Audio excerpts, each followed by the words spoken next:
Tip number 1. Suppose you have two models and the models are same and you want the same changes. So no need to work separately. You can work together. So for that, just select both the objects and link them by pressing Ctrl L. So here we have many options of the linking. So any link option you can choose for the different thing. So for the modeling change, you can just click on that link object data. So now if I change anything here, as you can see that both the objects are affected. If I add any cuts or something, yeah.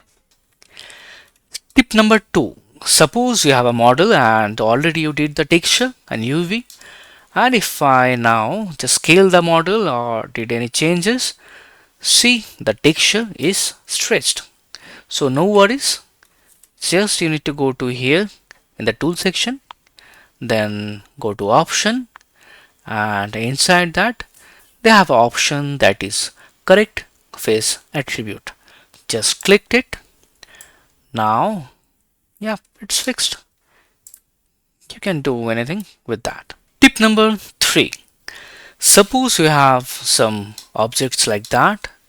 So if I select these faces and you scaled it, so as you can see that all the objects are work together like this.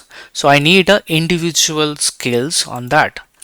So what you can do, if you clicked here and clicked here in that individual origins. Now if I scaled it, see all the faces are scaled individually. If I scaled it, see it comes together. So I need a individual scale. Same like that, you have to select this one and now try it. Yep, it works fine. Thanks for watching. See you in the next video.